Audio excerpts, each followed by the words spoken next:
Boa noite a todos. É um prazer estar aqui com vocês. Gente, tem um camarotezinho lá em cima, se vocês quiserem ir, viu? Tem umas cadeirinhas, ó. O pessoal tá lá em cima, se vocês quiserem ir, quem tá em pé ali, ó. Tem até um netinho ali de socorro. Não é um camarote familiar não, viu? Pode subir o pessoal também. Bem, uma alegria estar aqui com vocês, numa noite tão agradável, numa casa que me é tão cara, uma casa de irmãos e de amigos, muitas pessoas que são caras realmente a meu coração que estão aqui.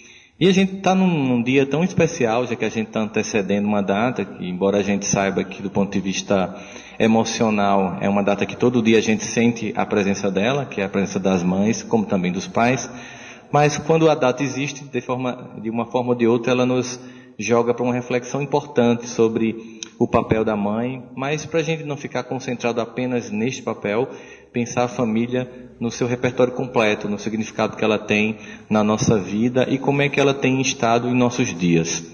Nós sabemos, obviamente, que a família ela passa por mudança de configurações. E a família, como a gente conhecia no passado, ela, de certa forma, mudou bastante. E aqui nós temos várias gerações de pessoas que tiveram várias educações e que por isso mesmo experimentam uma certa angústia entre aquilo que receberam dos seus pais e aquilo que tentam dar para os seus filhos e muitas vezes não conseguem. Vocês sentem isso? Né? Vamos fazer uma tentativa de explicação sobre como é que isso funciona. Quem pagou moral e cívica aqui? Eu gosto desse teste. Levanta a mão. Muito bem.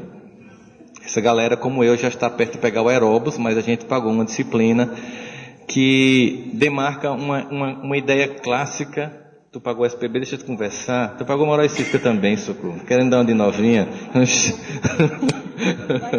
Vai que meu grupo não tinha. E tinha uma definição clássica nos livros de moral e cívica do SPB, que era assim: família é a célula da sociedade. Embora essa definição pareça simples e piegas, ela é completamente verdadeira. O que é que nós entendemos por célula, quando a gente usa esse exemplo para definir família? É que qualquer organismo, por maior que seja, por gigante que seja, ele é composto de pequenas unidades. E essas unidades são as células. E a gente sabe a importância delas estarem bem só quando a gente tem uma virose, né?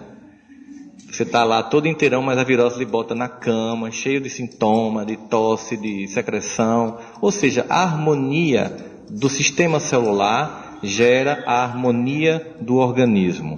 Se nós pensarmos na sociedade deste modo, como a família sendo um conjunto, as células que compõem esse conjunto, esse tecido social, nós vamos perceber que esse estado patológico social que nós nos encontramos tão somente é um reflexo do estado patológico no qual as famílias se encontram. Assim, poderíamos dizer que a sociedade reverbera o que acontece nas casas e nos lares. Quem é professor sabe muito bem do que está se falando, porque o educador, de uma forma muito mais pontual, ele sente o impacto da deseducação que muitas famílias têm prestado aos seus filhos. Porque os professores e a escola é o primeiro lugar, de forma consistente, onde uma criança sai do lar para conviver em sociedade. E os professores têm exatamente a dimensão do peso que tem sido educar hoje. E não é pelo volume de conteúdo que tem que se passar para as crianças e para os adolescentes, pela enormidade de novidades no mundo acadêmico e científico que obriga que os currículos sejam mais extensos, que se tem que ter mais horas de estudos, porque o volume de conhecimento é muito maior e exige muito mais preparo. Nada disso para um educador é desafio. Nada disso. Uma didática nova, nada disso é desafio para o educador. Nada disso. O desafio para o educador hoje é a incapacidade das crianças e dos jovens de se permitirem estarem numa posição de aprender e de respeitarem aquele que ensinam. E isso acontece exatamente porque tem havido uma falha na forma como os pais, especialmente a partir dos anos 80, de forma mais marcadamente a partir dos anos 80, têm educado seus filhos. E por que a gente pode perceber isso e o que isso tem acarretado para a nossa sociedade de um modo geral? Essa família que eu chamo de família até os anos 60, que a gente vai nos estudos e observa, a gente percebe que é uma família baseada no modelo anterior de educação, que tinham coisas boas e que tinham coisas ruins. As coisas ruins que nós tínhamos no passado. A relação entre os filhos e os pais era uma relação mais distante, especialmente a relação entre o pai e os filhos. A mãe geralmente era uma embaixatriz que tentava negociar a tensão entre os filhos e o pai. Geralmente um homem de pouca palavra, de pouco diálogo, que trabalhava muito, chegava em casa, queria silêncio para dormir, e quando o pai chegava, a mãe dizia: silêncio que seu pai chegou. Né? E que ao mesmo tempo bastava uma frase para acalmar a casa: quando seu pai chegar, eu vou contar a ele. Né? E essa frase já gerava um pavor muito grande em todos nós. Mesmo que o pai não fizesse nada, que quem de fato mandasse era a mãe, ela usava essa figura como uma reverberação da disciplina. Obviamente também as famílias eram bem mais numerosas, de tal modo que a atenção específica sobre filhos era muito mais difícil. E era comum pessoas que tinham 20 filhos, 25, 10. Então, quando você tem essa quantidade de filho, aquela atenção especial que você vai dar a um filho fica muito difícil. É uma geração que foi criada feito batata. Você ia se virando. Bom, se tinha defeitos, também tinha virtudes. Havia nessas famílias uma ordem e uma disciplina. E essa ordem, essa disciplina, ela funcionava como o estabelecimento de um padrão de comportamento que precisaria ser reverberado depois fora da família. A ordem e a disciplina são essenciais para que uma sociedade funcione ordeiramente e de forma disciplinada.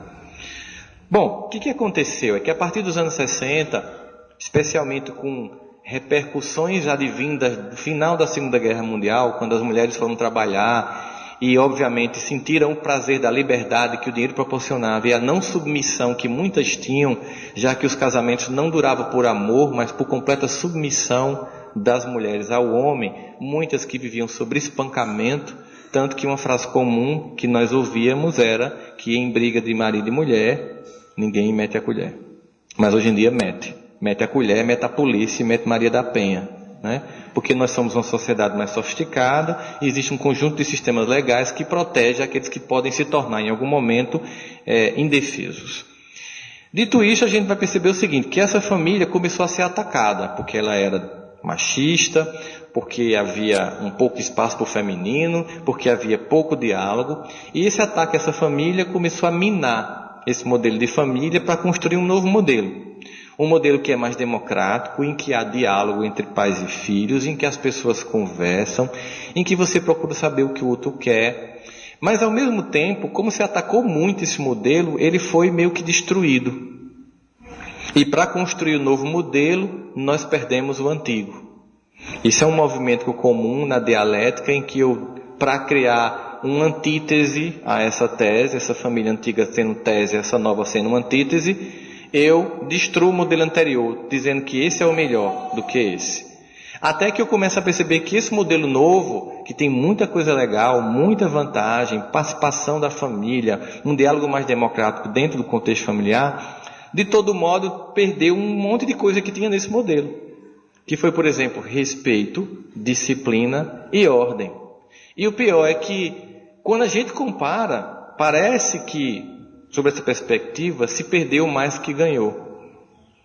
Porque quando eu perco esse lugar, eu perco o ordenamento psicológico da família.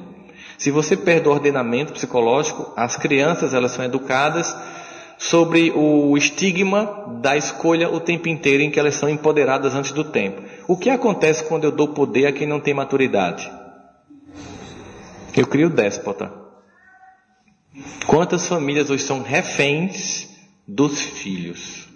Vivem como pessoas que vivem para satisfazer desejos caprichosos de filhos. Por que isso aconteceu?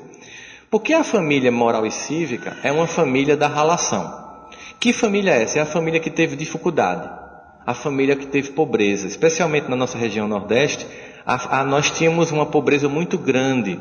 Nós vivíamos com uma nutrição muito baixa. Muitas pessoas ou tinham pouca alimentação ou no máximo o suficiente para comer. Muitos de nós aqui só compravam roupa no Natal, né?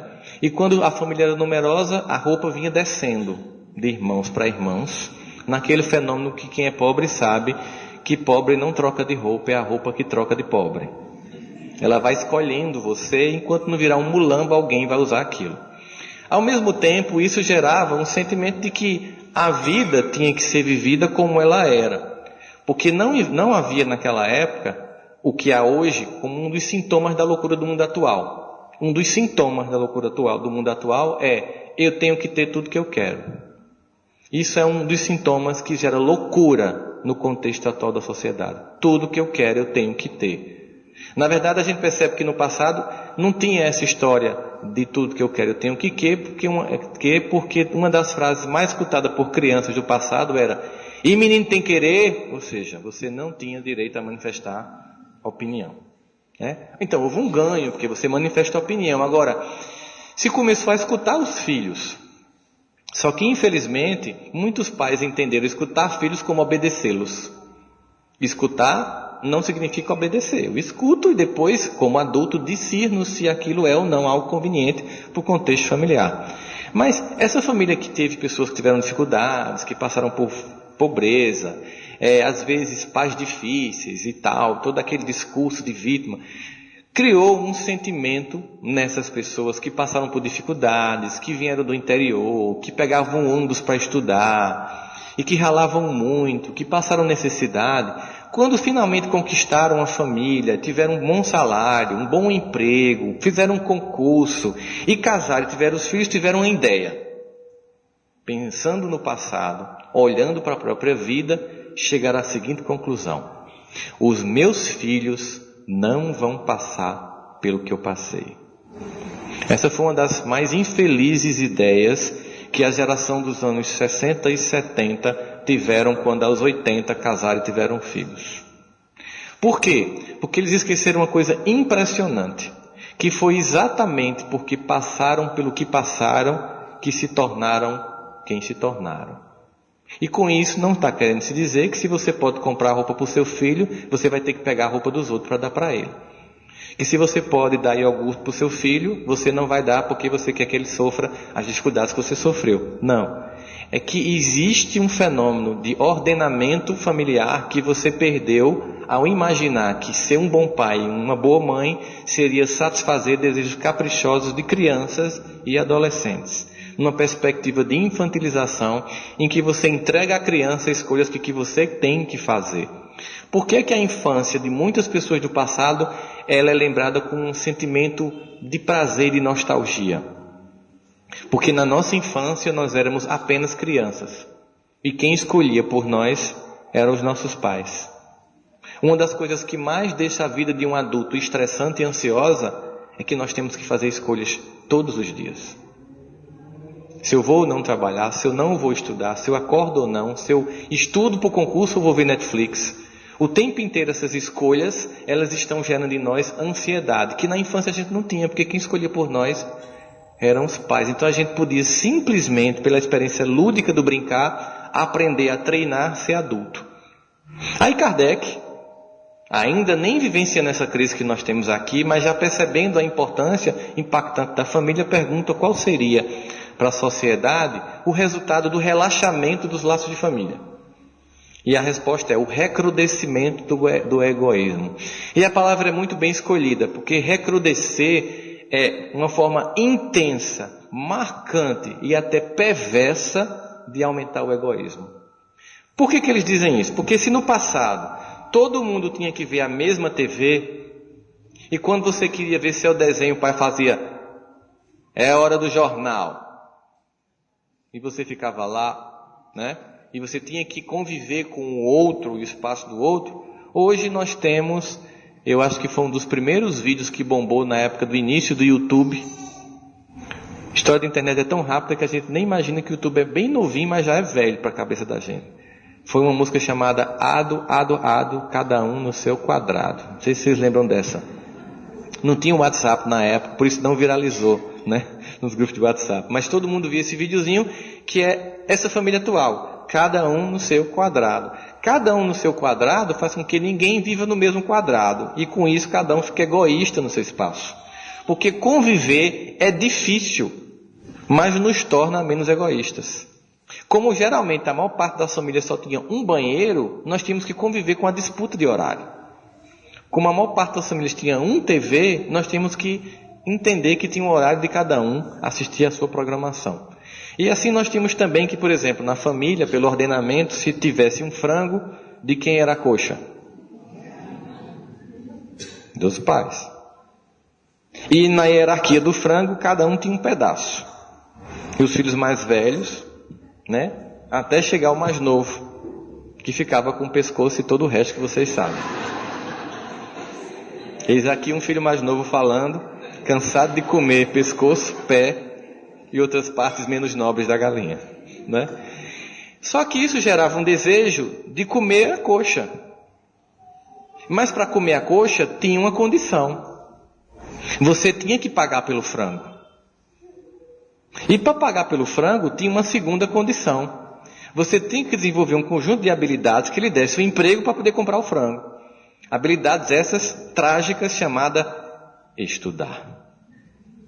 Implicava dizer que se eu quisesse ter a casa como eu queria, eu tinha que pagar por ela.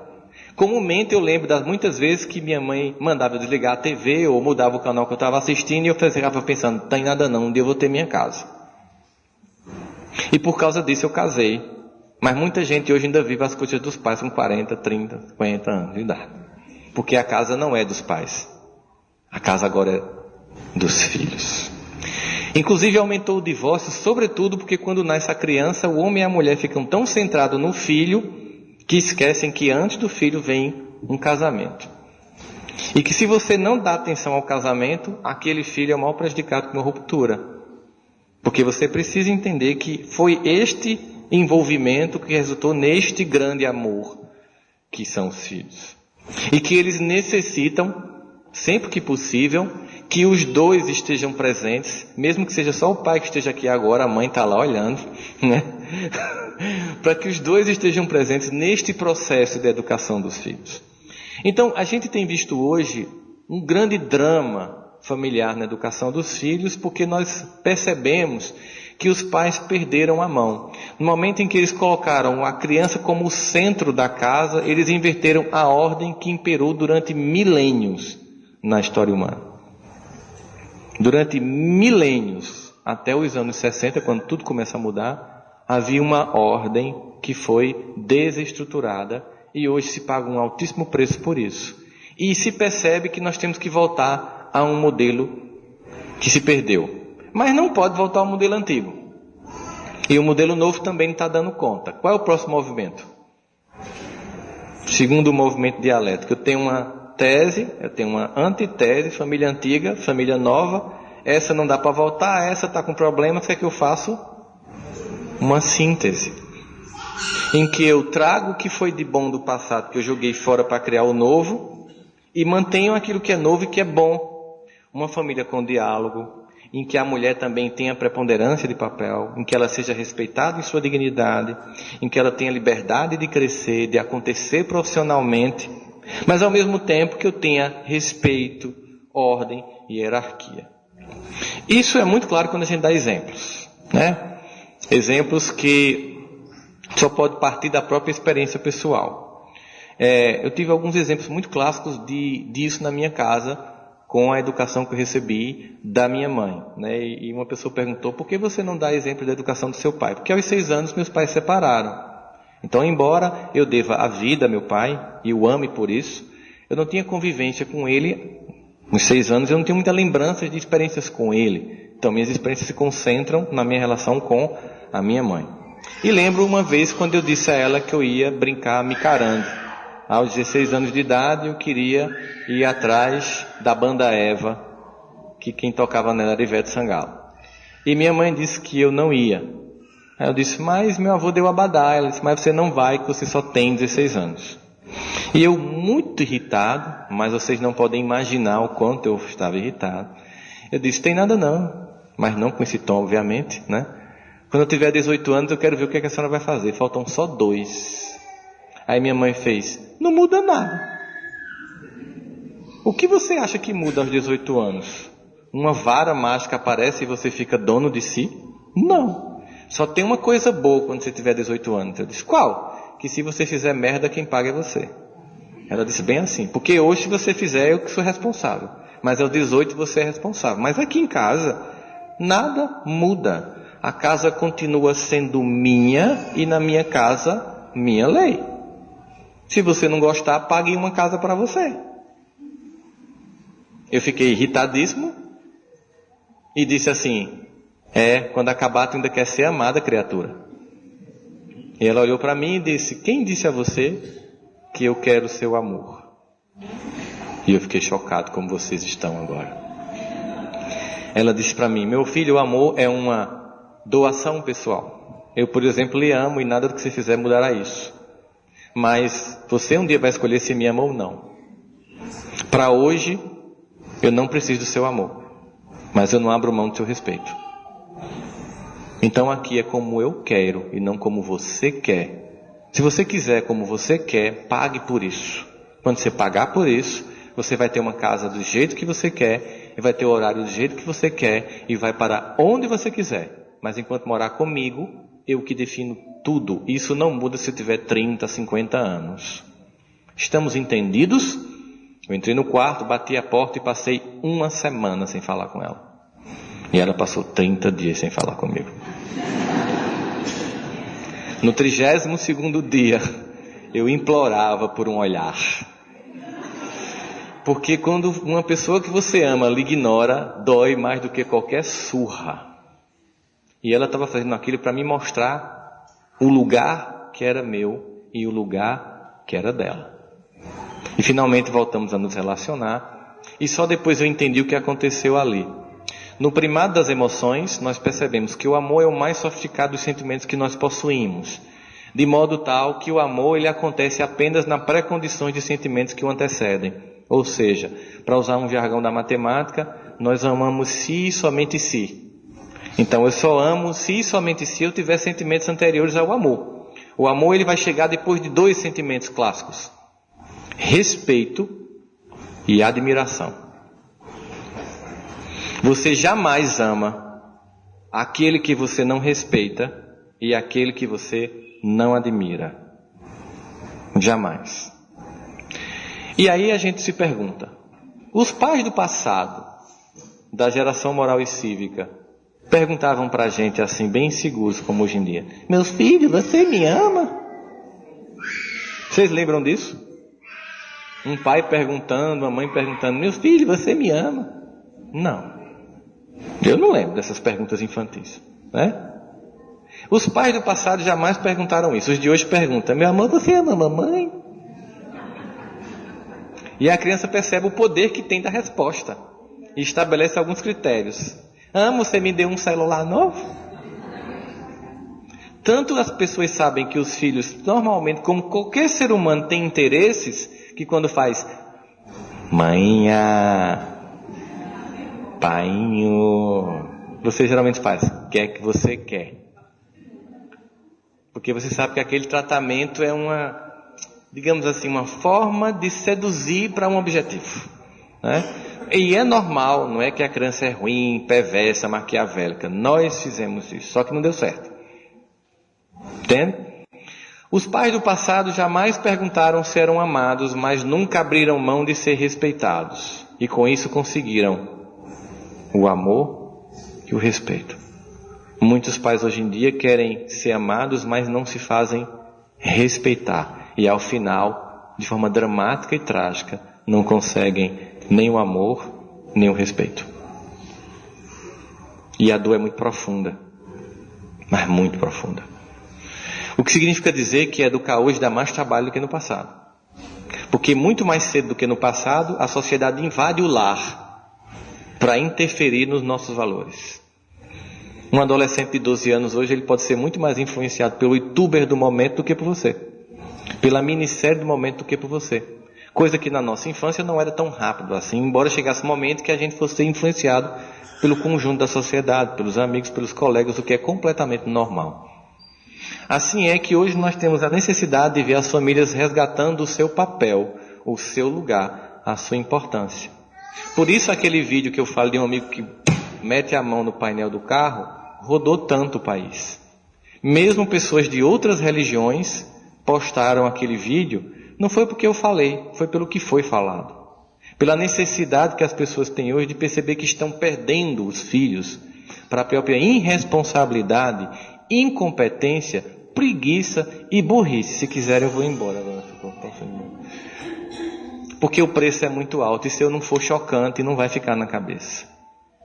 Porque o pior é o seguinte, é que fazendo isso, você destrói o filho. Quando você faz isso, você destrói a criança. Porque você dá a ela poder que ela não tem para exercer. E no fundo ela se sente altamente fragilizada. E toda a agressão é um pedido de, por favor, ocupe o seu lugar para que eu ocupe o meu. Porque é pesado para mim fazer essas escolhas. Não me coloque no conflito entre você e meu pai. Porque eu não sou seu terapeuta. Não exclua uma pessoa que eu amo. Porque eu não tenho culpa se vocês hoje se odeiam. Porque foi você que escolheu ele para ser meu pai. Se você apertar a tecla SAPRA, esse discurso de dor e de angústia que existe. Não apague de mim uma pessoa que sem ela eu não teria existido, porque 50% que eu sou é dessa pessoa que hoje você odeia. E toda vez que você olhar para mim, você vai ver uma mão que parece com ele, um pé que parece com ele, uma voz que parece com ele. E não me puna por isso, não me destrua por isso, nem me afaste dele por isso. Porque eu não tenho culpa do que aconteceu com vocês. E o apagamento dessa figura provoca muita tragédia. Porque os filhos não têm nada a ver com a relação dos pais. Naturalmente, se você tem um conflito e você chama seu filho para desabafar, você tem que denigrir a imagem de uma pessoa que ele ama. Quando você fala mal do pai para o filho, ou da mãe para o filho, você está destruindo a imagem de uma pessoa muito importante. Num primeiro momento, aquela criança vai aderir a você, porque ela sempre, por exemplo, se ela ficou com a mãe, a importância que a mãe tem. Mas é impressionante, quando chega na adolescência, a conta vem. Como você destruiu a figura da ordem emocional, na adolescência toda a desordem e o caos se estabelece sobre a família. A conta chega. Claro, ninguém fez isso porque quis, porque era ruim e muito menos sabia que ia acontecer isso. Nenhuma mulher que faz isso faz com essa intenção. Faz porque está machucada, faz porque está magoada, faz porque foi traída. Mas infelizmente, na tentativa de destruir uma pessoa que hoje odeia, termina destruindo alguém que ama muito. Mas sempre é possível resgatar. Se tem uma coisa muito clara, é que nós sempre podemos resgatar. Nós podemos recompor esse espaço, ressignificar essa pessoa e trazer de volta ao campo afetivo da família. Chegando para o filho dizendo, meu filho, eu falei muito mal do seu pai, mas eu queria dizer o seguinte, ele tem virtude. Eu sei que vai ser difícil falar isso. Eu sei que vai ser doloroso falar isso. Mas quando você disser para o seu filho que o pai tem virtude, ele vai perceber que ele tem. Porque quando você tenta destruir a imagem do pai, o filho, por solidariedade afetiva, copia todo o modelo prejudicial que você pregou, para se tornar igual ao pai. Para de uma forma patológica trazer o pai para perto e sentir esse amor da forma em que você copia o modelo do equívoco. Quando você diz seu pai tem virtude, ele fica pronto também para receber do pai as virtudes que ele também tem. E ele começa a se apaziguar e a não se sentir mais um marginal. Porque quando você quer agredi-lo, você diz, você parece com seu pai. Assim, a família está sempre sendo chamada para que nós não possamos apagar ninguém do lar. Todo ser excluído, ele pede para voltar. Toda pessoa que eu afasto, ela permanece tentando voltar para o sistema, o tempo inteiro. Obsessores nada mais são do que amores que nós negamos o amor e que pedem para voltar para o ciclo de afeto. Foi alguém que eu traí no passado? Foi alguém que eu fali no passado? Foi alguém que eu matei no passado? Mas não eram pessoas indiferentes. Muito, muito, muito comumente eram pessoas próximas quando não amadas. E o que faz com que elas desejem se vingar não é nem o fato que nós fizemos. É o desamor que veio depois disso. É o abandono que veio depois disso. O que se grita e o que se urra nas reuniões de obsessão é um pedido de socorro para se voltar para o lugar onde se foi tirado. Para se ter uma oportunidade de voltar para o núcleo do afeto. Para que o amor seja reconfigurado. E não para que você afaste como se fosse uma praga a ser extirpada. Mas é um amor que pede socorro, deixa eu voltar porque eu me senti abandonado. assim também os filhos não têm nenhum direito de julgar os pais. Eles não podem sentir que os pais deveriam ser mais ou menos, melhores ou piores. Porque conforme nós vimos aqui, honrá-los significa aceitá-los como eles são. Porque eles não são perfeitos, mas deram o melhor que tinham e o melhor que podiam. Só o fato de nós estarmos encarnados já nos deixa uma dívida impagável com o pai e com a mãe. E geralmente os erros que eles cometem, por incrível que pareça, termina sendo uma forma também de amar, porque eles caem em buracos para nos dizer aonde nós não devemos pisar. Porque eles se explodem em minas para dizer onde a gente não deve falir. Porque eles se destroem às vezes no álcool para lhe ensinar o que você não deve fazer com sua própria vida. O tempo inteiro, os pais pagam um alto preço para que nós possamos ter uma vida melhor que a deles. E a gente ainda fica magoado e machucado. O que torna a nossa vida travada, infeliz e sem avanço. Porque sem honrar o pai e a mãe, nós desonramos a Deus, que escolheu a família que nós tínhamos que ter. O que nós temos que fazer neste momento é ressignificar esses personagens. Dar a eles a importância que eles têm. Trazê-los de volta ao nosso coração. Quer estejam ou não encarnados, eles querem o lugar que pertencem a eles. Muitas tragédias familiares de repetição, que as pessoas chamam de maldição familiar ou karma, conforme seja, é exatamente a exclusão ainda não representada no seio do afeto. A família nos chama para o afeto. O isolamento nos leva ao egoísmo. E o grande isolamento de alguém da família leva ao enfraquecimento e à destruição. Nós chegamos a ver pessoas com alta competência intelectual que não conseguem avançar na vida, ou financeira, profissional, ou afetiva. E como base sempre está essas duas criaturas. Seria como uma árvore que se pretende ser grande e tem uma grande e frondosa copa, dizendo que metade da raiz tem que ser extirpada. Qualquer árvore que você tire metade da raiz só tem um destino: ela cai. Porque a copa é proporcional à raiz. A natureza é cheia de exemplos para nos deixar bem claro que nós somos um evento de sucessões de afetos. Longe de serem perfeitos, são os afetos possíveis, que deram o que tinham e o que podiam. No fundo, o que todo mundo quer é um colo. O que todo mundo busca é um Deus te abençoe. O que todo mundo quer é um olhar de ternura. O que sempre faz falta é sempre isso. Tudo mais é uma tentativa de tapar esse buraco. E ninguém vai substituir essas figuras. O marido ou a esposa não vão poder ser o pai e a mãe que está faltando.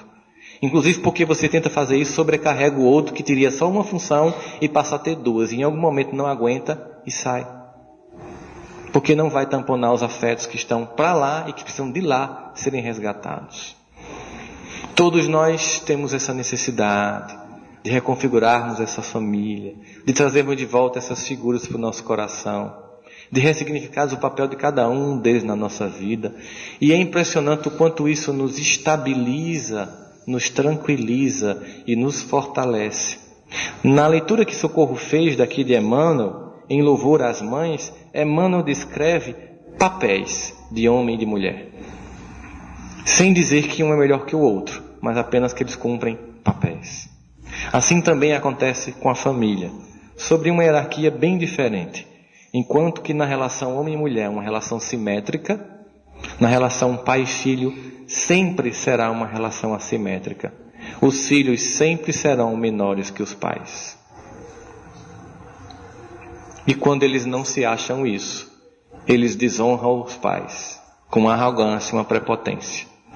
Você pode ser muito mais rico e muito mais bem-sucedido e muito mais inteligente que os seus pais, mas tudo isso você deve a eles. Se você um dia quiser dar um presente ao seu pai e sua mãe, dê como filho, jamais com arrogância. Não adianta você virar um jogador de futebol, ganhar milhões e comprar uma casa para sua mãe e dizer: toma mãe, agora foi eu que banco a casa. Ao fazer isso você desonra. A única coisa que pode fazer: mãe, isso não é nada, mas nada perto do que você fez por mim. É uma tentativa muito pequena de te devolver algo que não se compra. Noites sem dormir. Sem romantismo, de que sempre a mãe estava sorridente e zelosa, com sono e com o seio rachado de dar de mamar. Muitas vezes ela estava exausta, angustiada e destruída, mas mesmo assim estava lá. Jamais vai se pagar a essa pessoa as noites em que ficou zelando na testa com a mão para ver se a febre baixava. Jamais vai se pagar as lições repetidas sentada na mesa ensinando uma coisa que ela já sabia, mas que se colocava para ensinar e repetir, mesmo que de vez em quando dissesse: burra, aprende, miséria, mas estava lá. Porque não existe perfeição e glamorização das vidas, as famílias são assim, mas apesar disso não desistia de dizer: eu repito, olhe para mim, preste atenção. A disposição de estar aqui. Nós somos, vamos baixar a crista, o resultado dos outros. Quem seríamos nós sem essas pessoas? Quantas pessoas vieram antes para tornar nossa vida viável? Mas é muita gente, pais, professores, pessoas que nos ajudaram nas tarefas domésticas, um conjunto de pessoas, inclusive aquelas que nós não gostamos, que têm a caridade de mostrar as sombras que ainda nós temos e que negamos. Chamamos equivocadamente de inimigos. Nenhum de nós é o que é sozinho. Ninguém é de geração espontânea. Somos só resultados de amores que nos antecedem e que só pedem uma coisa para continuar a fazer a mesma coisa para os que vêm depois. Mas no momento em que você não torna seu filho alguém que é capaz de lhe respeitar, você desonra tudo. Você não dá à família o que você recebeu. Se você recebeu honra, você tem que ter na sua casa honra. Se você recebeu disciplina, você tem que ter na sua casa disciplina. Porque o amor só vem depois. Sobre a mulher, nos dias de hoje, pesa muita coisa. Nós sabemos disso. As mulheres assumiram funções dos homens. Mas como nós somos mais incompetentes, nós não estamos assumindo todas as funções das mulheres. E isso tem gerado uma mágoa no seio do feminino, que se vê obrigado a cumprir funções do masculino, mas não tem em contrapartida do masculino a mesma coisa. É necessário então que nós, homens, possamos repensar a nossa ação na vida cotidiana dos lares. Porque agora não é aquela coisa de você educa e eu trago dinheiro. Todos contribuem e todos têm que trabalhar. A mágoa das mulheres que se vê em tripla jornada de trabalho. Passam o dia como o marido trabalhando e quando chegam em casa o marido senta para ver TV e ela continua trabalhando. Onde há justiça nisso?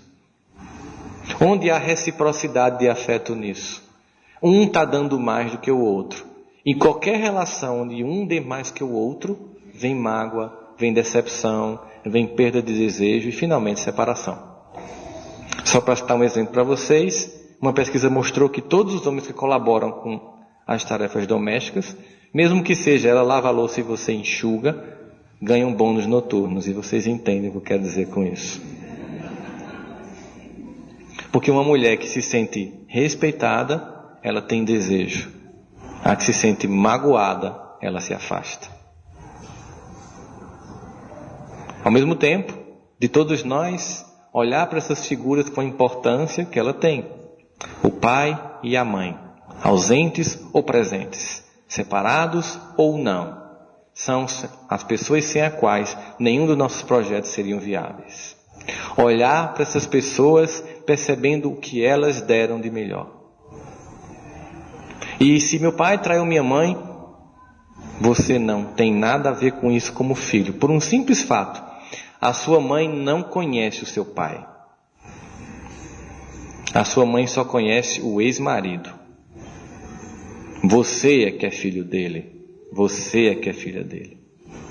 Jamais ela vai ocupar esse lugar. Jamais se pode desonrar essa pessoa sob o custo de uma vida que paralisa e que não flui e que não acontece em vários aspectos. A honra aos pais é uma condição sem a qual as bênçãos do alto não chegam aos nossos corações nem às nossas vidas. Em nenhum momento o Evangelho estabelece que se ama e se honra pais bons e perfeitos. Simplesmente, ponto, pais e mães. E se você tem dúvida porque o decálogo ficou muito resumido, você pega o capítulo do Evangelho segundo o Espiritismo, honrai vosso pai e vossa mãe, porque aí nós temos adendos via WhatsApp celeste, que foi dado pela espiritualidade, via codificação, para a gente perceber que eles chegam a escrever, mesmo os pais que são difíceis e que não cumprem o seu papel, ainda assim cabe aos filhos honrá-los. Ainda assim cabe aos filhos honrá-los.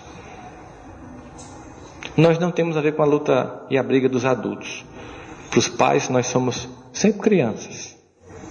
Não temos nada a ver com isso. Traz de volta quem foi excluído, que a harmonia do sistema vai acontecer. Entende que a família é um lugar sem o qual as condições reencarnatórias ficam muito difíceis. Que o lar, não importa como seja, longe da perfeição, é um lugar que nós precisamos dele para ser quem somos. Amanhã é um dia em que muitas pessoas vão almoçar fora. É muito bem-vindo, pelo menos um dia, né? Almoçar fora. Tem gente que é amarrado, leva pelo menos amanhã para almoçar fora. Em que alguns vão dar um liquidificador e a mãe deveria botar na cabeça e devolver o liquidificador, uma batedeira, né? É um dia em que a gente deve refletir sobre esta figura tão importante, impactante sobre nossas vidas. Mas é um dia em que a gente deve pensar se nós vamos chorar pelas mães que não estão presentes ou agradecer por toda a presença que elas tiveram na nossa vida. Porque se nós tivermos maturidade, amanhã você não vai chorar pela saudade. Você vai comemorar a presença de décadas que lhe tornou quem lhe tornou. Você não vai ficar com as últimas cenas. Você vai ficar com todo o filme da vida vivida, até o dia em que sua mãe teve que voltar. E como toda mãe zelosa, para preparar uma casa para você quando você estiver lá. Porque os pais sempre se antecipam a gente no cenário, aqui ou do outro lado. E assim é um dia sempre de comemoração. Quer mamãe esteja comigo ou não, mamãe está comigo. Porque 50% do que eu sou é geneticamente mamãe. 50% do que você aprendeu ou mais é mamãe. Mamãe sempre está conosco. Amanhã é um dia de comemoração para todos nós. E se você é espírita, muito mais. Porque você tem absoluta convicção, é o que se espera depois de tanta palestra, né? De que mamãe não morreu. Papai também não. Mas chega de esperar que eles continuem sendo seu pai e sua mãe, porque afinal de contas, tudo que um pai e uma mãe quer é ter a consciência de que meus filhos agora podem andar sem mim. A maior dor que um pai ou mãe pode sentir é a sensação de que eu não deixei-os prontos. Eles ainda precisam de mim. Não! Chega um tempo que não é mais para pedir, gente. E esse tempo é bem mais cedo do que muita gente pensa. Chega um tempo que a gente pode apenas tentar, algo impossível, devolver. Chega um tempo que eu não tenho que mais solicitar carinho, afeto, atenção, estímulo, dinheiro. É tempo de devolver tudo isso. Ou pelo menos parte disso. E não de continuar exigindo, feito um filho que pede e implora. É hora de agradecer tudo que foi recebido. Porque na vida é assim. Quem é fiel no pouco, finalmente pode ser fiel no muito. E quem apenas tem a lista do que faltou, tem dentro do coração um sentimento terrível chamado ingratidão. Mas como Deus ama e jamais desiste, existe um recurso fantástico. De tanto julgarmos os nossos pais, nós terminamos fazendo exatamente o que eles fizeram, só para perceber que nós não temos moral nenhuma para levantar a pedra em direção a ninguém. muito menos aos nossos pais.